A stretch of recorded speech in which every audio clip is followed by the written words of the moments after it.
আমি বাঁচতে চাই না, আমি আমার জীবনটা শেষ করে দিতে চাই। যদি আদালত আমাকে ন্যায় আদেশ দিতে না পারে তাহলে যেন আমায় মৃত্যু দেয়। আমি ইউথেনেশিয়ার জন্য আর্জি জানাচ্ছি, আমাকে আমার মৃত্যুর অধিকার দিয়ে দিন। আমি কোর্টের কাছে অ্যাপিল করছি, আমাকে মরতে দিন।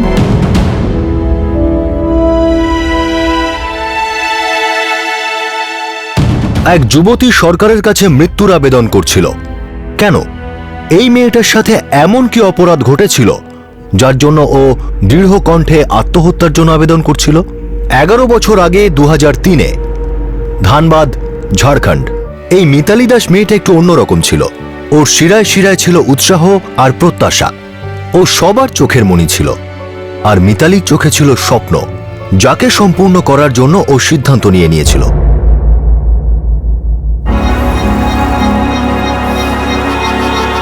স্কোয়াড সাবধান, বিশ্রাম, सावधान, सामने से तेज चल।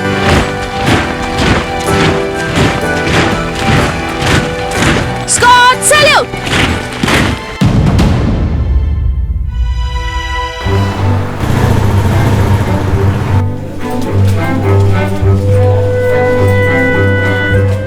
আরে তোমার জন্য গুড নিউজ আছে মিতালি। Good news? কি গুড নিউজ স্যার? তোমার ফার্স্ট ইয়ার আর সেকেন্ড ইয়ারের ফার্স্ট সেমিস্টারের একাডেমিক পারফরমেন্স আর তোমার ওভারঅল পারফরমেন্সকে দেখে কলেজ বোর্ড এই সিদ্ধান্ত নিয়েছে যে তোমাকে অনার্স কমপ্লিট করার জন্য ফুল স্কলারশিপ দেওয়া হবে। Thank you sir, thank you so much. আমরা নোটিস করেছি যে তোমার ইন্টারেস্ট সোশ্যালজিতেই বেশি আছে, আর এনসিসিতেও তুমি এগিয়ে আছো। তাহলে তোমার ফিউচার প্ল্যান কি?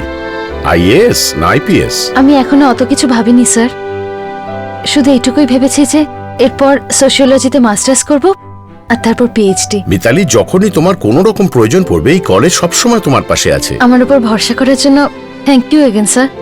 স্যার, আমি আপনাকে কখনো হতাশ করব না। That's good.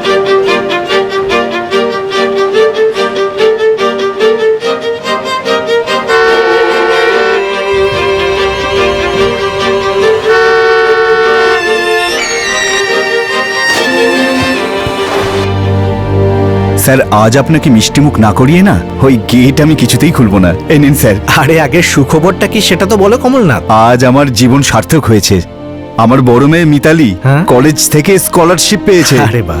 এই কারণে নয় যে ও গরিবের মেয়ে, বরং এই কারণে যে সমস্ত বিষয়ে প্রথম হয়েছে। বা এ তো দারুণ খুশির কথা কমলনাথ। তোমার মেয়ে মিতালি না অনেক দূর যাবে। ধন্যবাদ স্যার। আমি তো এটাই বলি, এইরকম মেয়ে সব বাড়িতেই হোক।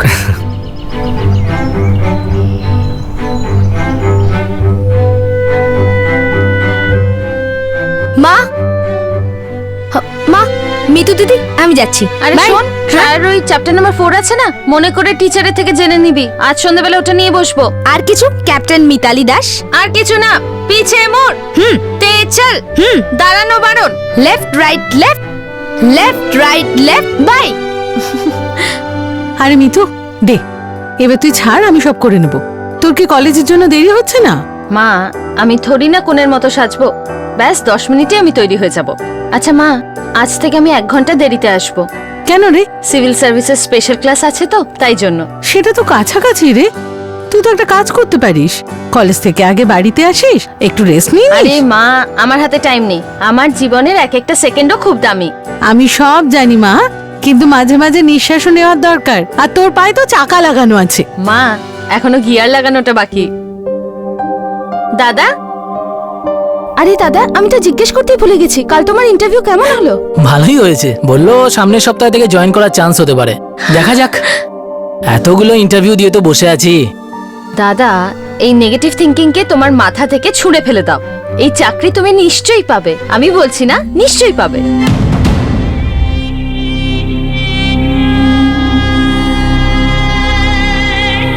মিতালি, তোমার এটা কেন মনে হচ্ছে যে কোর্ট তোমাকে এত বড় পদক্ষেপ নিতে দেবে?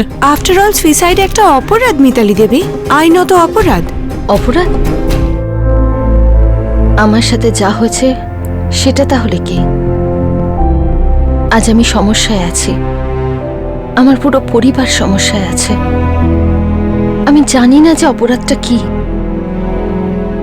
আপনারাই বলুন, অপরাধটা ঠিক কি?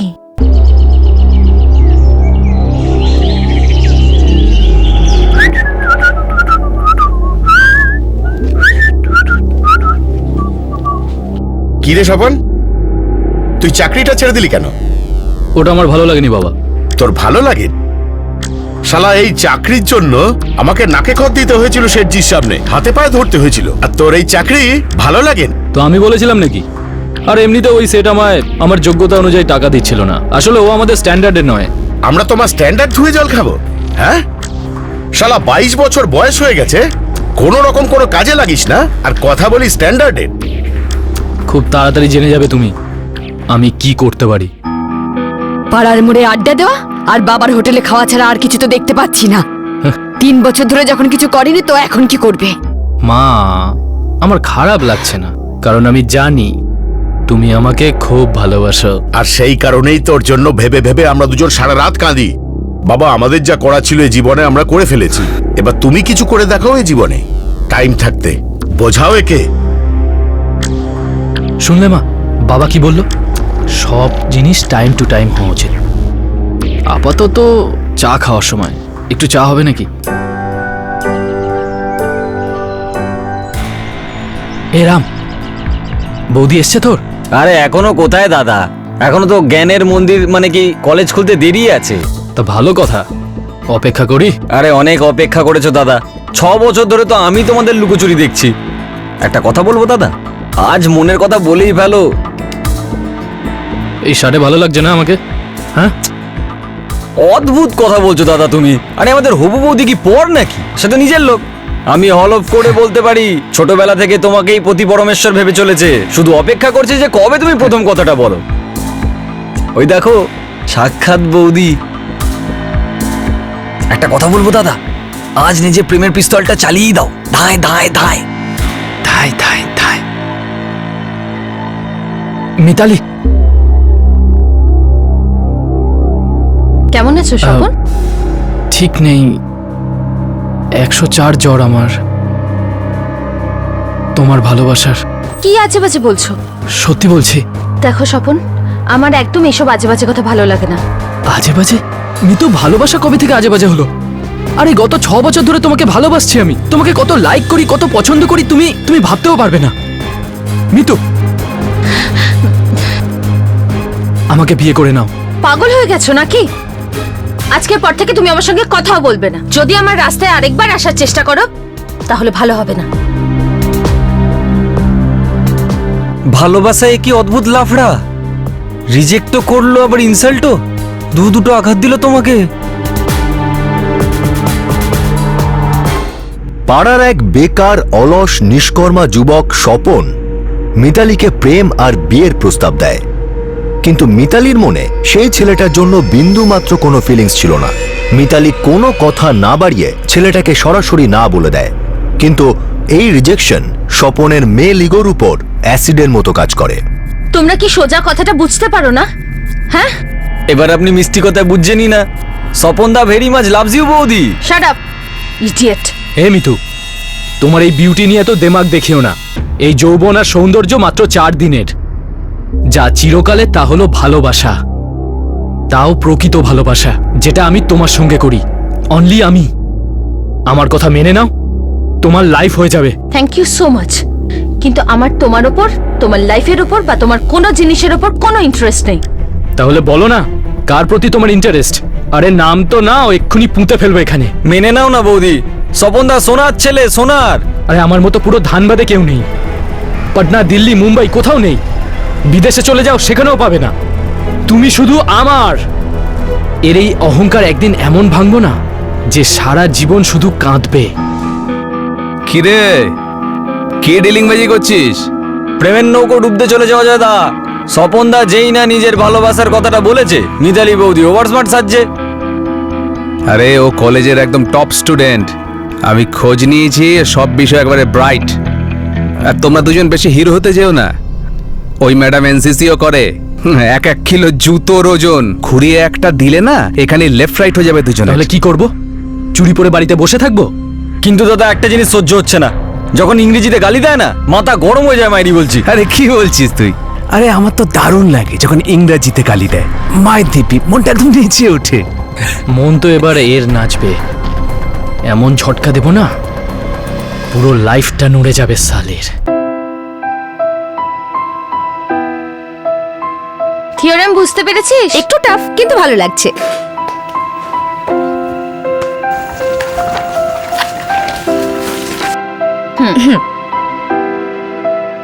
সত্যি তো? আরে বাহ, একদম ঠিক। এবার ট্রিগোনোমেট্রি তোর বাহাতের খেলা হলো কিনা? টপ করবি তুই। আমি তো সব সাবজেক্টে টপ করতে চাই, তোমার মতো স্কলারশিপটাও পেতে হবে। হ্যাঁ, পাবি, অবশ্যই পাবি। আরে আমি তো চাই তোরা খুব পড়াশোনা কর, বড় মাপের অফিসার হ। আরে সেই স্বপ্ন দেখতেই তো ধাতকিয়া থেকে ধানবাদ এসেছি। কি মধুরিমা, ঠিক সিদ্ধান্ত নিয়েছিলাম কিনা? হ্যাঁ হ্যাঁ গো, ঠিক সিদ্ধান্ত নিয়েছিলে তুমি, কিন্তু ধাতকিয়াকে ভুলে যেও না যেন। মা বাবা আছেন ওখানে, আর নতুন গরু দুটো তো আছে। একটা কাজ তো করতে পারো, একটু বাবা মার সাথে দেখা করে এসো, আর ওই গরু দুটোরও খবর নিয়ে এসো, ঠিকঠাক দুধ দেয় কিনা। হ্যাঁ, এই রোববারই যাব। বাবা, আমিও যাব তোমার সাথে। আমিও যাব। দাদু ঠাম্মার সাথে অনেকদিন দেখা হয়নি।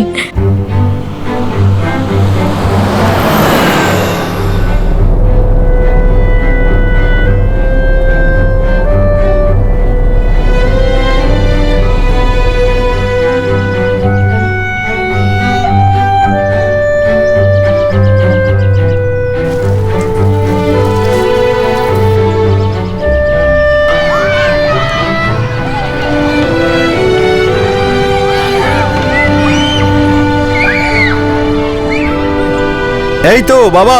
ঠাম্মা, আরে কেমন আছো? কি খবর বলো? কেমন আছো তুমি? বেঁচে থাকো বাবা। মা কেমন আছো? কেমন আছো দাদু? কেমন আছো? আমরা ভালো আছি।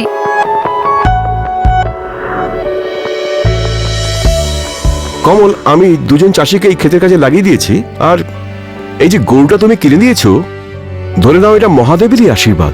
বাবা, ভগবানের অনেক আশীর্বাদ আছে আমাদের উপর, আর তোমার দুই নাতনির উপর না সরস্বতী মায়ের ডাইরেক্ট আশীর্বাদ আছে।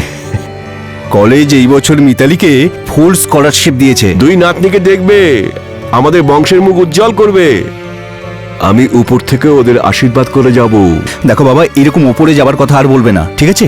তোমাকে আর মাকে আমাদের সঙ্গে ধানবাদ শহরে যেতে হবে, দুই নাতনিকে আশীর্বাদ দিতে হবে ওদের বিয়ের জন্য। আরে না না বাবা, আমি গ্রাম ছেড়ে যেতেই পারবো না। তুমি যদি চাও এই জমি বেচে দাও, পড়াশোনার বিয়ের ব্যাপারে কাজে আসবে। কিন্তু বাবা, আমি এই গ্রাম ছেড়ে যাব না। কেন বাবা? সত্যি কথা বলতে কি, শহরের জীবনে আমি ঠিক অভ্যস্ত নই, আর ওখানকার জীবন তো। কমলনাথ বাবু, আপনি কি আপনার মেয়েকে আত্মহত্যা করার অনুমতি দিচ্ছেন? আমরা আমাদের মেয়ের যন্ত্রণা দেখতে পাচ্ছি না, আমরা ওর জন্য কিচ্ছু করতে পারছি না। আপনি আমাকে প্রশ্ন করছেন যে আমরা ওকে আত্মহত্যার অনুমতি দিচ্ছি কিনা? অবশ্যই না। আমরা চাই যে ও নিজের জীবনটা যেন ফিরে পায়, আর যেন ন্যায় বিচার পায়। কিন্তু মিতালি দেবী ইউথেনেশিয়া কেন চাইছেন কমলনাথ বাবু? আর আপনি ওকে এরকম একটা কথা বলতে দিচ্ছেনই বা কি করে? একবার কাছে এসো, তারপর বারবার আসতে চাইবে। স্বপনদা কিন্তু সত্যি বলছে, দাদার ফান্ডা একদম ওয়ার্ল্ড ফেমাস। আরে এমন শান্তি পাবে কলেজের কোনো ছেলে দিতে পারবে না। লজ্জা বলে একটা কথা আছে, শুনেছো কখনো? অনুভব করেছো? নির্লজ্জ কোথাকার। আরে এখনো পর্যন্ত খারাপ কিছু তো করলামই না। আরে লজ্জা তো তোমার পাওয়া উচিত, ছেলেদের মতন ঘুরে বেড়াও এখানে সেখানে, আর না কোথায় কে জানে। স্বপন, এ চিড়ে এত সহজে ভিজবে না। কিন্তু যখন ভিজবে, দুইটা এমন চটকান চটকাবো না। কি স্বপনদা? দই।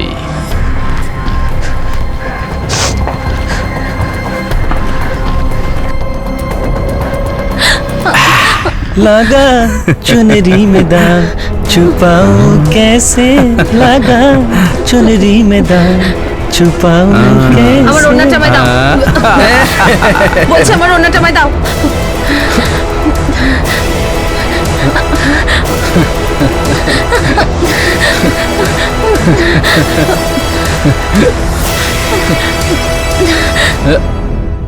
ইভ টিজিং আর হ্যারাসমেন্টের দৃশ্য আপনাদের দেখতে যতটা কষ্ট হয় আমাদের দেখাতেও ততটাই কষ্ট হয়, কিন্তু আমরা সেটা তাও দেখাই কারণ বাস্তবে যেটা ঘটে থাকে সেটা তার থেকে অনেক গুণ নোংরা আর ভয়ঙ্কর।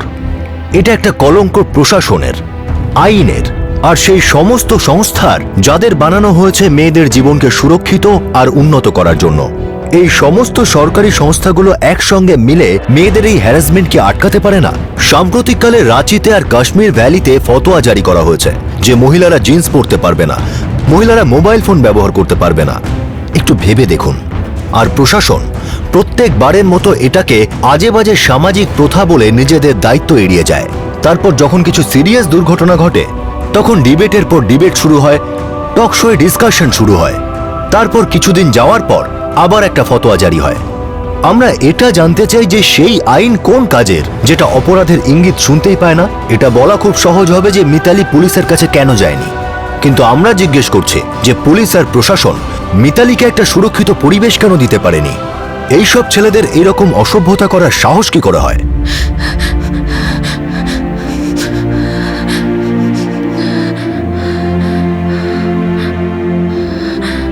মিতালি, কোনো সমস্যা আছে কি? মিতালি, কি হয়েছে? কেউ কিছু বলেছে নাকি? কি হয়েছে রে? বল না।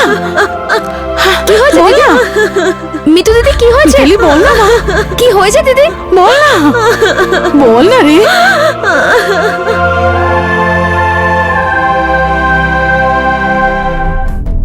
আশিস, আয় আমার সঙ্গে।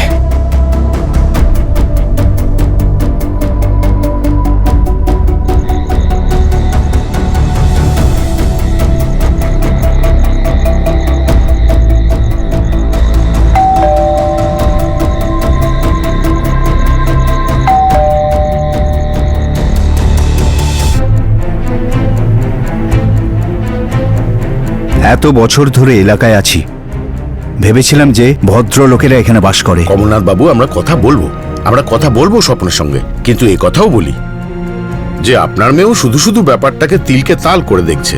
হ্যাঁ, আমি মানছি যে আমার ছেলের চাকরি নেই, লেখাপড়াও বেশি জানে না, তা বলে আমার ছেলে ছোট লোক নয় যে রাস্তার মেয়েদের অপমান করবে। আরে কাকিমা, এটা কি প্রথমবার হলো নাকি? এরা তো মৃত্যুকে বহুদিন ধরে উত্ত্যক্ত করছে। আরে মিতালি ওদের অনেকবার ওয়ার্নিং দিয়ে ছেড়ে দিয়েছে, কিন্তু মনে হচ্ছে এদের গায়ে গন্ডারের চামড়া রয়েছে। ছাল এবার ছাড়াতেই হবে। আরে আগে যা নিজের বোনকে গিয়ে সামলা। রাস্তা দিয়ে এমন ভাবে চলে যে কোনো অন্ধেরও চোখ এড়াবে না। স্বপন, চুপ কর না তো, দেবো একদম। মেরো আমাকে, কিন্তু তাতে সত্যিটা বদলে যাবে না।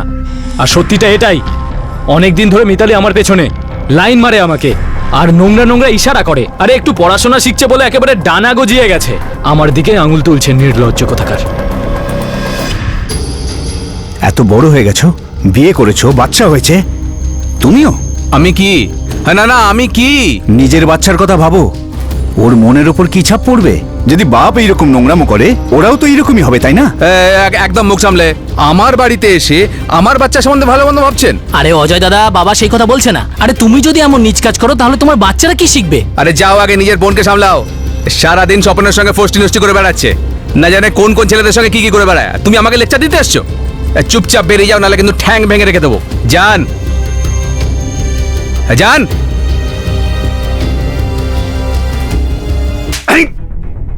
বাবা, আমি এরকম কিছুই করিনি, এরা মিথ্যে বলছে। দেখ রাম, এখনো ছোট আছিস তুই, এখনো শুধরানোর সময় আছে। ওই ফালতু ছেলেদের সাথে ঘুরলে না তুইও ওদের মতো চ্যাংড়া হয়ে যাবি, বুঝলি? তুমি আমার চিন্তা ছেড়ে নিজের বোনকে সামলাও। বাড়ি থেকে বেরোলেই জামা কাপড়ের স্টাইলই চেঞ্জ হয়ে যায়। ছেলেদেরকে উস্কাতে ভীষণ ভালোবাসে তোমার রাম, নিজের মুখ সামলা কিন্তু। দেখো, তোমার যা বলার ছিল তুমি বলে দিয়েছো, এবার আমার ছেলেকে যা বোঝানোর আমিই বোঝাবো। শুধুমাত্র বুঝিয়ে কিচ্ছু হবে না, ওকে শোধরান, এবং আজ থেকেই, নইলে ভবিষ্যতে এমন কিছু হতে পারে যাতে আপনাকে আফসোস করতে হতে পারে। সেটা আমরা দেখে নেব। তোমাদের বাড়িতে বসে খায় না যে তোমাদের এত চিন্তা হচ্ছে। যদি শোধরাতেই হয় নিজের বাড়ির মেয়েকে গিয়ে শুধরাও আগে। আমাদের বাড়িতে এত নাক গলানোর দরকার নেই কোনো।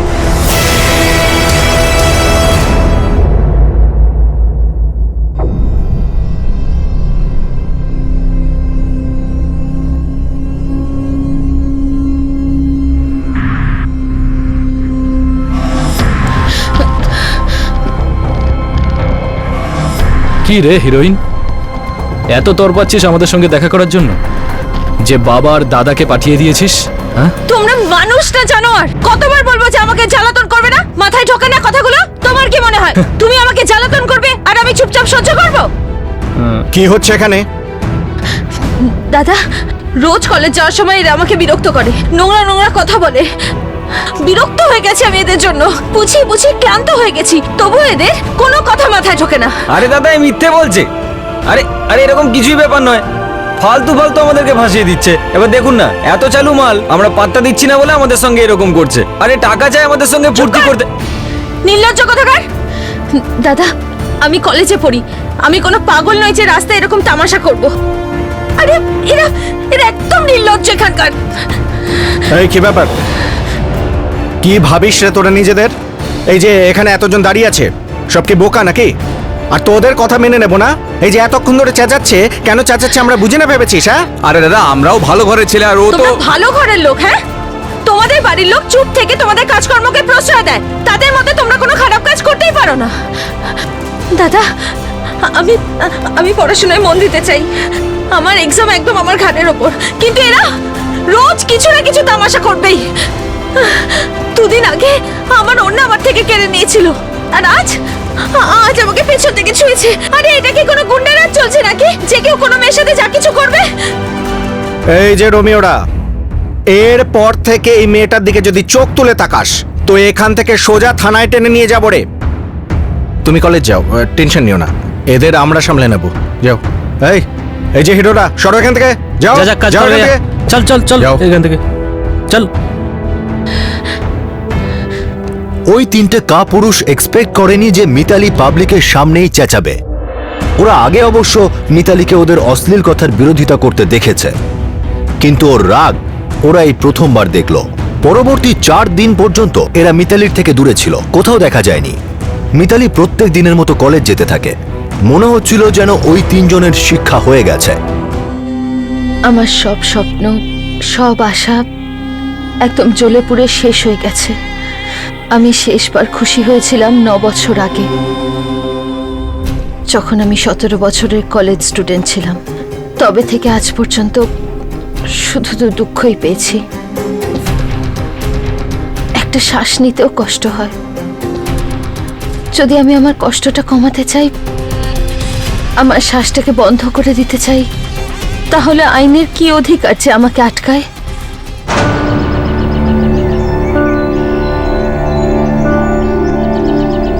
দিদি, হ্যাঁ, ওই তিনজন তোমাকে এখনো বিরক্ত করে? না, আমার মনে হয় ওরা ওদের শিক্ষা পেয়ে গেছে। কি জানি দিদি, আমার তো খুব ভয় করে। আমারও, কিন্তু কি করব? সোশিওলজিতে এত বড় বড় কথা শিখেছি, মানবতার বিকাশ, একটা দেশের সোশ্যাল ইথোস, অস্তিত্ব, কিন্তু বাস্তবটা কত অন্যরকম না? কি নোংরা! প্রোগ্রেস না শুধু টেকনোলজিতেই হয়েছে, কিন্তু আমাদের দেশ, আমাদের বিচার আজও পিছিয়ে রয়েছে। মানুষ একদম জন্তু হয়ে গেছে, আর কিচ্ছু বদলাবেও না।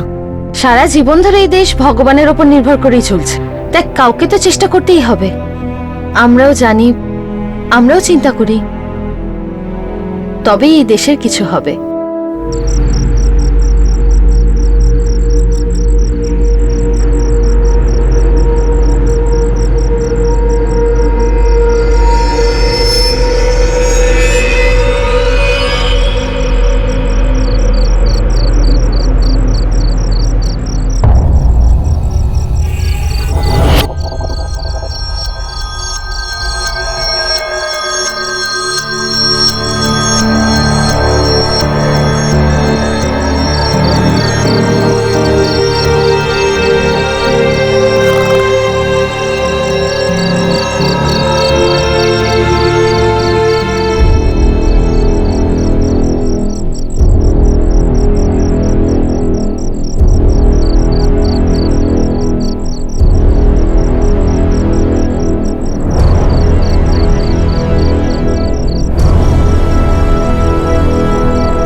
কি হয়ে গেল?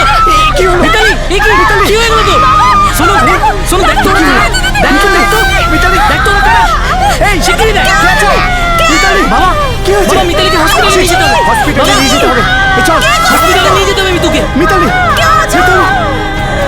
22 এপ্রিল 2003-এর রাত মিতালিকে ডিস্টার্ব করা 3 জন কাপুরুষ দাস পরিবারের বাড়ির ছাদে গিয়ে ওঠে। ওরা জানতো যে গরমকালে পুরো পরিবারই ছাদে ঘুমোয়। সেখানে পৌঁছে ওরা ঘুমন্ত মিতালির মুখের উপর অ্যাসিড ছুঁড়ে মারে। এই অ্যাসিড অ্যাটাক মিতালির চেহারাকে ঝাঁঝরা করে ফেলে। এই অ্যাটাকে মিতালির বোন সোনাক্ষীর হাতে আর বাবা কমলনাথের পায়েও আঘাত লাগে, কিন্তু মিতালির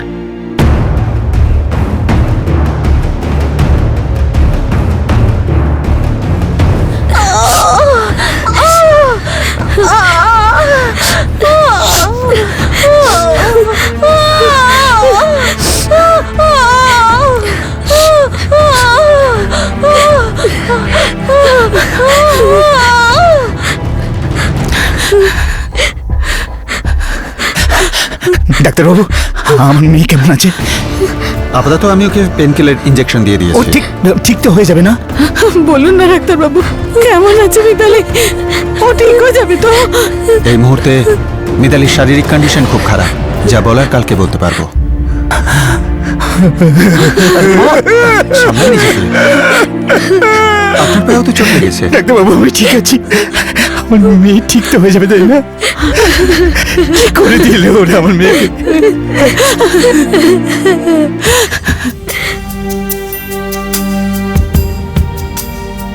কখন হয়েছে এসব? 2 ঘন্টা আগে স্যার। তার মানে মোটামুটি রাত 1:30 নাগাদ। হ্যাঁ স্যার। তুমি কি ওদের দেখতে পেয়েছো?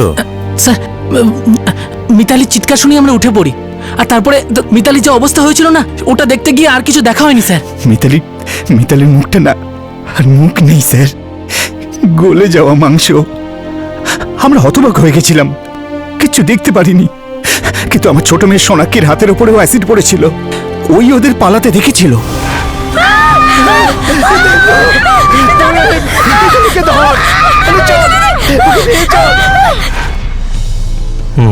দিনেশ। হ্যাঁ স্যার। এফআইআর লজ করো। Yes sir. দেখুন, আপনার মেয়ে মিতালির স্টেটমেন্ট নিতে হবে আমাদের। কিন্তু স্যার, ও তো এখন হসপিটালে আছে স্যার। হ্যাঁ, এখন আমরা ডিস্টার্ব করবো না ওকে, সকালে স্টেটমেন্ট নেব।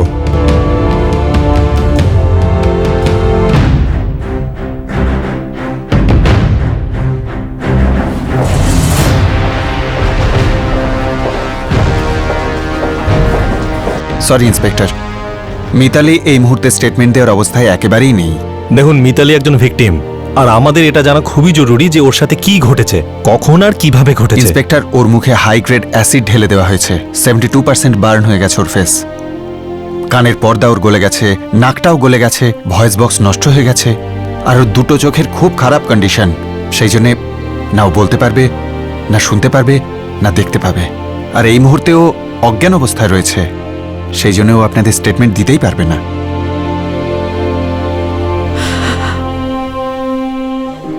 আপনার ছোট মেয়ে সোনাক্ষী, ও তো 3 জনকে দেখেছে, আমরা ওর স্টেটমেন্ট নেব।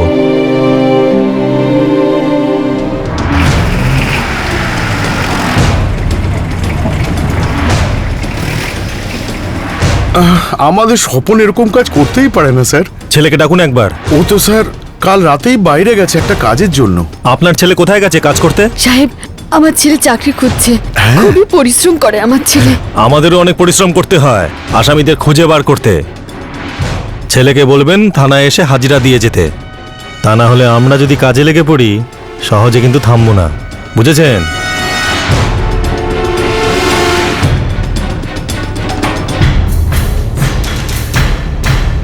স্যার, প্রতিবেশীরা বলছিল যে অজয়রা বাড়ি লক করে চলে গেছে। খোঁজ নাও কোথায় গেছে। স্যার, আমার মনে হচ্ছিল বিবাহিত লোক এরকম কাজ করবে কি? আপনার ছেলের বয়স মাত্র 17 বছর, আর আপনাদের না বলেই চলে গেছে। স্যার, আপনি তো জানেন স্যার 17 বছরের ছেলেরা কি রকম হয়, আপনি তো জানেনই স্যার। সাহেব, আমাদের বাড়ির ছেলে কারোর উপরে অ্যাসিড ফেলতে পারে না, ও তো বাচ্চা। বাচ্চা হলে বড়দের সাথে মেলামেশা করছে কেন? যাই হোক, বাড়ি ফিরলে থানায় নিয়ে আসবেন। স্যার, আপনাকে একটা কথা বলার ছিল। ওই যে ওই মেয়েটা না, ওর অনেকগুলো ছেলে বন্ধু আছে স্যার। আমার মনে হয় কি ওই ছেলেদের মধ্যেই কোনো একজন ছেলে এই অ্যাসিড কাণ্ডটা ঘটিয়েছে। আমার ছেলের নামটা এর মধ্যে শুধু শুধু জড়ানো হচ্ছে স্যার। ও এটা করতেই পারে না স্যার, ও অনেক ছোট স্যার।